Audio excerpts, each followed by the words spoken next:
tugas video. Di sini saya langsung memakai celana aja ya teman-teman. Saya bingung sebenarnya tugas video kayak gini harus gimana, tapi ya udahlah ya. Itu ini ada jas sama baju putih, bukan punya saya sih, sebenarnya punya bapak saya, dan juga ada dasi. Langsung saja kita pakai aja ini baju putihnya, dan juga jangan lupa pakai gesper atau sabuk ya teman-teman. Ya di sini juga jangan lupa pakai dasi ya, biar keadaan rapi, asik rapi kan ya. Dan ini salah satu kebencian saya kalau paling atas tuh dikancing ya, jadi susah lah. Sini kita lihat dulu. Nah di sini saya pakai jas, ini jas bapak saya ya, ini untuk bapak saya, nggak pakai jas aja nih ke kantor ya gitu. Bukan nggak pakai jas sih, lagi nggak bawa jas mungkin ya, kan saya pakai aja di jas ini. Dan juga jangan lupa pakai pomade minyak rambut. Nah ngomong-ngomong, buat tugas ada foto, kita foto dulu, cekrek, asik, oke. Mantap. Terus di sini ya beberapa tag, terus walaupun gagal, tag lagi ya gitu.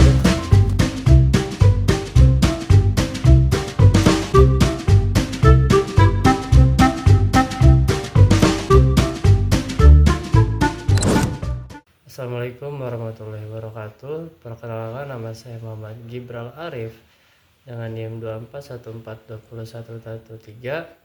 Ingin menjelaskan mengenai cara mengontrol emosi. Pertama, ketika saya sedang emosi, berhenti sejenak sebelum bereaksi. Terkadang ketika kita sedang terbawa emosi, mulai dari kesal, kecewa, ataupun marah, bisa saja kita melakukan hal, tindakan, atau suatu perlakuan yang begitu spontan, atau bisa saja refleks ketika kita emosi. Terkadang banyak saja suatu hal atau tindakan yang seharusnya memang tidak terjadi, malah bisa saja terjadi. Oleh sebab itu, kita harus berhenti sejenak dan memikirkan situasi apa yang sedang kita hadapi dan menenangkan diri kita. Yang kedua, menurut saya, yaitu menarik napas dalam-dalam. Kebanyakan mungkin dari sebagian orang juga melakukan hal ini, yaitu dengan cara menarik napas secara perlahan dalam-dalam lalu menghembuskannya juga secara perlahan.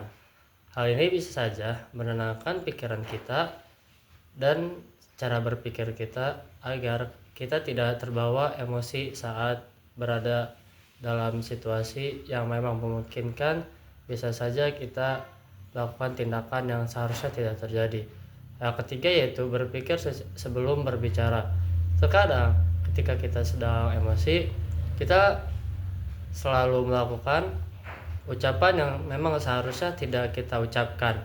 Bisa saja kita melakukan ucapan yaitu dengan berkata kasar dan menimbulkan hal-hal negatif. Bisa saja ketika kita emosi juga, kita berbicara tentang hal-hal yang tidak-tidak. Seperti tadi, kita melakukan ngomong kasar, ngomong jorok, ataupun ada hal yang menimbulkan konflik menjadi lebih besar lagi. Lalu selanjutnya yang keempat, saya ada mengendalikan ekspresi dan sikap. Terkadang ketika kita emosi juga, ekspresi dan sikap kita tidak terkontrol. Bisa saja kita terbawa suasana atau kita terbawa emosi, hal-hal yang memang seharusnya tidak terjadi pun bisa saja terjadi. Lalu yang kelima yaitu menjauh dari situasi yang membuat kita emosi. Terkadang suatu situasi yang membuat kita emosi itu dapat menimbulkan hati kita tuh semakin nambah emosi dan memicu konflik yang lebih besar lagi.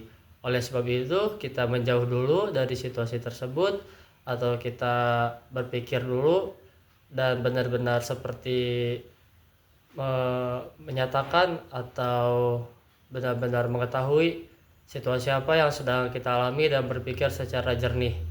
Lalu yang terakhir yaitu berpikir dengan positif. Terkadang ketika kita sedang emosi juga, pikiran kita selalu negatif dan memikir yang enggak-enggak.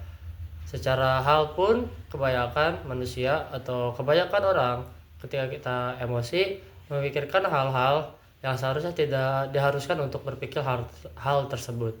Terima kasih, kurang lebihnya mohon maaf. Wassalamualaikum warahmatullahi wabarakatuh.